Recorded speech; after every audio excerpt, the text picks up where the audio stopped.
Assalamualaikum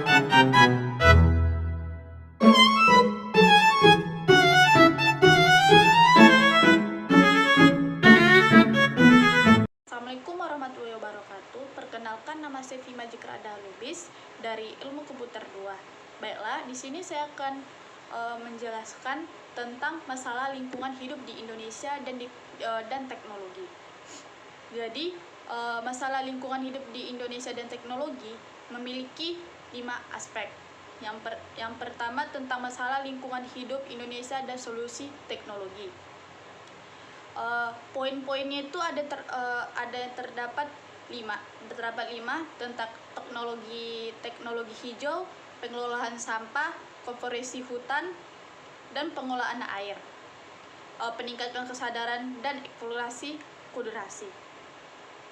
Teknologi hijau menggunakan energi terbaru seperti panel surya dan turbin angin untuk mengurangi tergantungnya pada bahan-bahan polusi, menerapkan teknologi ramah lingkungan, dan sektor pertanian seperti pupuk organik dan metode pertanian berkelanjutan juga dapat membantu.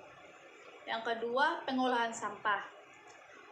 Inovasi teknologi adalah pencatat sampah dan komponen biomasa yang menggunakan sampah sebagai bahan bakar. Hal ini tidak hanya mengurangi limbah, tetapi juga menghasilkan energi yang lebih besar. Konservasi hutan menerapkan teknologi yang menampakkan kembali hutan dan menegakkan hukum dan ketat terhadap penerbangan liar.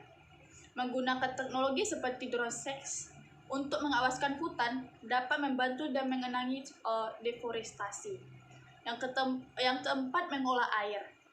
Teknologi untuk menyaringkan air dan mengolah limbah induksi yang dapat mengurangi pencemaran air. Sistem pengelolaan air yang lebih baik juga diperlukan untuk mengatasi banjir dan kekeringan. Peningkatan kesadaran edukasi, meningkatkan kesadaran publik dan edukasi tentang pentingnya pelestarian lingkungan. Teknologi informasi dan komunikasi dapat digunakan untuk menyebarkan informasi dan meningkatkan kesadaran masyarakat. Baru isu kedua, isu lingkungan yang kritis di Indonesia memiliki 8 aspek. Yang pertama, deforestasi dan kerusakan hutan.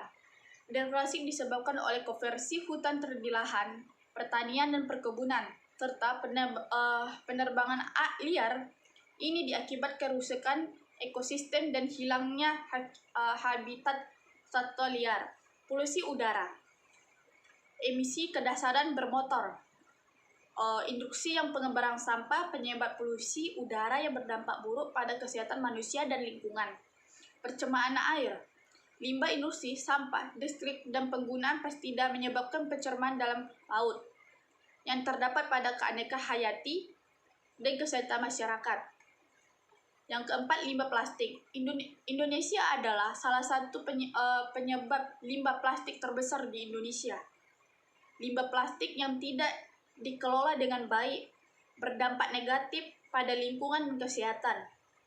Yang kelima, perubahan iklim.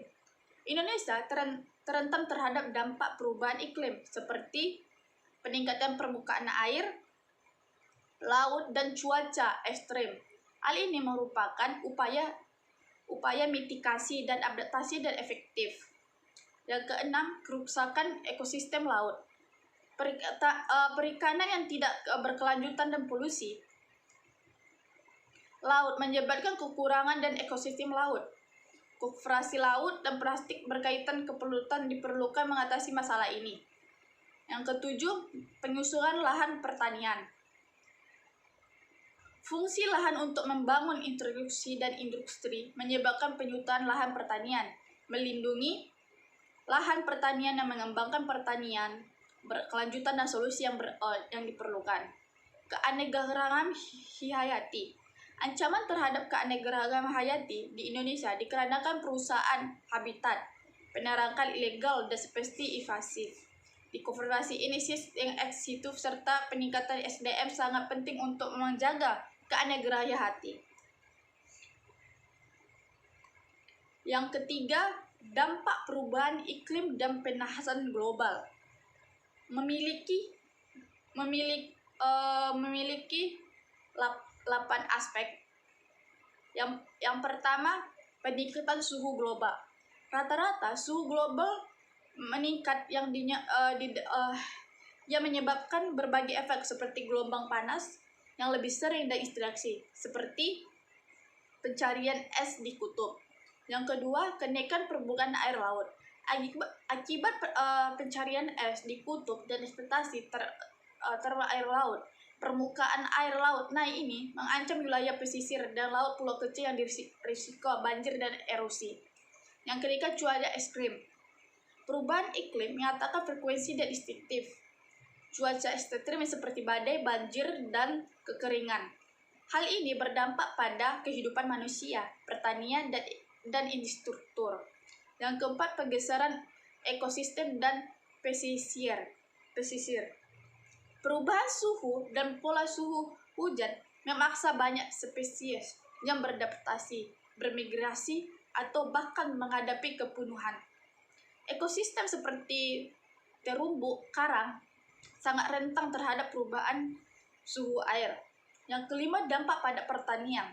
Perubahan iklim mempengaruhi pola cuaca hujan dan suhu dan dapat menggunakan produksi pangan. Tanaman tertentu mungkin tidak lagi tumbuh di daerah yang biasanya subur. Yang keenam, kesehatan manusia. Cuaca ekstrim